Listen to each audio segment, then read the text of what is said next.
Hello student, आज हम लोग 12th बोर्ड मैराथन तैयारी के नेक्स्ट लेक्चर विद्युत रसायन का लेकर आए हैं और हम लोग इसके प्रीवियस लेक्चर पर बात कर चुके हैं और हम ये जानना चाहेंगे कि विद्युत रसायन से हमारे बोर्ड में किस प्रकार के क्वेश्चंस आते हैं। अब उनको हम आसानी से तरीके से उसको सीखने का प्रयास करेंगे।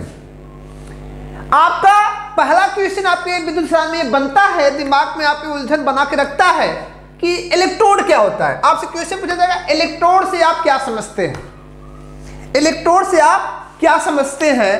तो इलेक्ट्रोड का मतलब क्या होता है, एकदम सामान्य भाषा में समझ लीजिए कि मतलब कोई भी धातु हो, कोई भी धातु की छड़ हो, जैसे मान लो ये हमारी एक पेन है, ये धातु है और इस पेन को इसी धातु के लवण के विलयन में अगर डुबो दिया जाए, मतलब अगर ये धातु जिंक है तो जो विलयन बना हो उसमें जिंक आयन हो, उसमें डुबो दिया जाए तो यह पेन हमारा इलेक्ट्रोड का काम करती है। इसे हम इलेक्ट्रोड नाम दे सकते हैं। जैसे मान लो क्या कहा मैंने, किसी धातु की छड़ को उसी धातु के लवण के विलयन में डुबोने पर धातु की छड़ को इलेक्ट्रोड नाम दिया जाता है, इलेक्ट्रोड से जाना जाता है। अब देखिए इलेक्ट्रोड दो प्रकार के होते हैं, एनोड और कैथोड। इलेक्ट्रोड एनोड के नाम से जाने जाते हैं और कैथोड हम उस पर बात करेंगे। जैसे मान लो ये धातु है, ये उसी आयन के विलयन में डुबोई गई है, लेकिन इसमें क्या होता है, धातु में ये प्रवृत्त होती है एक, अगर मेटल मतलब इलेक्ट्रोड में ये प्रवृत्त हो, उसके आयन कहाँ आ रहे हो, विलयन में आ रहा हूँ, मतलब किस रूप में आ रहे हो, एम प्लस के रूप में आ रहा हूँ। किस रूप में आ रहा हूँ, एम प्लस के रूप में आ रहे हो। अगर हम देखें ये किस रूप में आ रहे हैं, एम प्लस के रूप में आ रहे हो, तब इसका मतलब हम ये कह सकते हैं कि ये मेटल, ये जो धातु है यम से किस में जा रही है, एम प्लस में जा रही है और इलेक्ट्रॉन क्या कर रही है, त्याग रही है। और जब इलेक्ट्रॉन को त्याग रही है तो इसका मतलब इस क्षण पर क्या हो रहा है, ऑक्सीकरण। और जिस इलेक्ट्रोड पर ऑक्सीकरण होता है, ये क्या हो रहा है, ऑक्सीकरण होता है। और जिस इलेक्ट्रोड पर ऑक्सीकरण होता है उस इलेक्ट्रोड को हम क्या नाम देते हैं, उसे हम नाम देते हैं एनोड। क्या नाम देते हैं, एनोड। ये हमारा क्या हुआ, ये हमारा एनोड है। क्या है, हम इसे एनोड नाम दे रहे हैं, ये हमारा एनोड है।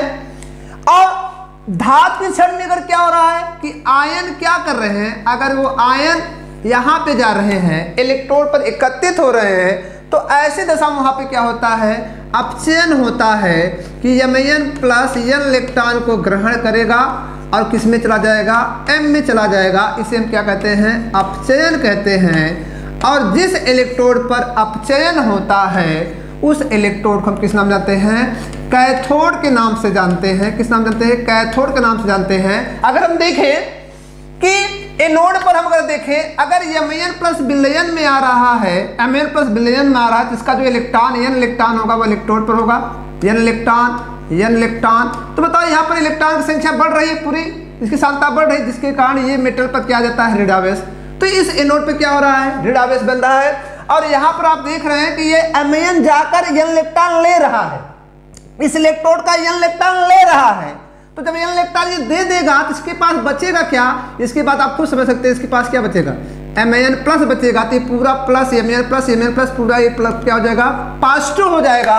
अर्थात हम ये कह सकते हैं कि यह हमारा जो सेल है, अर्ध सेल है, जिसका नाम एनोड है, वो ऋणात्मक दिख रहा है और जो कैथोड है क्या धनात्मक दिख रहा है। लेकिन आप ये बताएंगे एनोड क्या होता है, जिस इलेक्ट्रोड पर ऑक्सीकरण होता है उसे हम क्या कहते हैं, एनोड कहते हैं। और जिस पर अपचयन होता है उसे क्या कहते हैं, कैथोड कहते हैं। लेकिन आवेश का फर्क होता है, चार्ज का फर्क होता है। अगर वो गैल्वेनिक सेल होगा, इस समय हम गैल्वेनिक सेल की बात कर रहे हैं, गैल्वेनिक सेल पर एनोड पर ऋणावेश होता है और कैथोड पर धन आवेश होता है। लेकिन विद्युत अपघटनी सेल अगर हो, क्या हो, विद्युत अपघटनी सेल अगर हो, कौन सेल, विद्युत अपघटनी सेल अगर हो, तो विद्युत अपघटनी सेल में मैं आपसे कहना चाहता हूं, विद्युत अपघटनी सेल जो हम जिसको हम बहुत ज्यादा पढ़ते हैं, तो विद्युत अपघटनी सेल में जो होता है, जो हमारा एनोड होता है, जो हमारा एनोड होता है उस पर भी ऑक्सीकरण होता है, लेकिन उसका जो आवेश होता है पॉजिटिव होता है, और जो कैथोड होता है उस पर क्या होता है, निगेटिव होता है। क्या होता है, निगेटिव होता है। आपने सुना होगा कि ये होता है।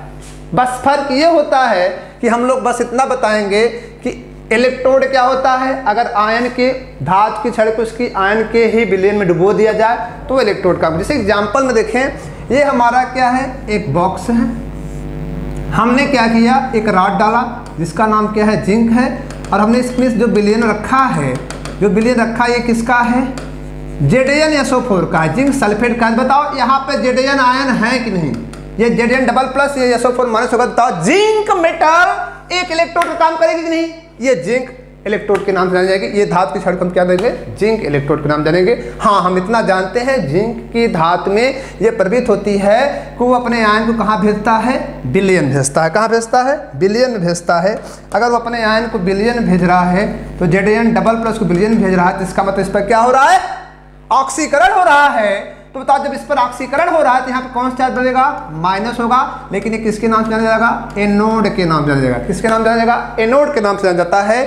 अब इसी का एक और एग्जांपल होता है जिसका नाम होता है कॉपर। अगर कॉपर की छड़ को हम क्या कर दें, उसी के सोल्यूशन में डिबोएं, यहाँ पे क्या लिख दें, कॉपर सल्फेट लिख दें, तो इसमें होता क्या है, कॉपर रॉड में प्रवृत्त होती है, वो कॉपर कहाँ जाता है, उसमें कॉपर आयन कहाँ जाता है, इलेक्ट्रोड पर जाता है। दैट इस पर क्या होता है, इस पर क्या होता है, बताओ, अपचयन होता है।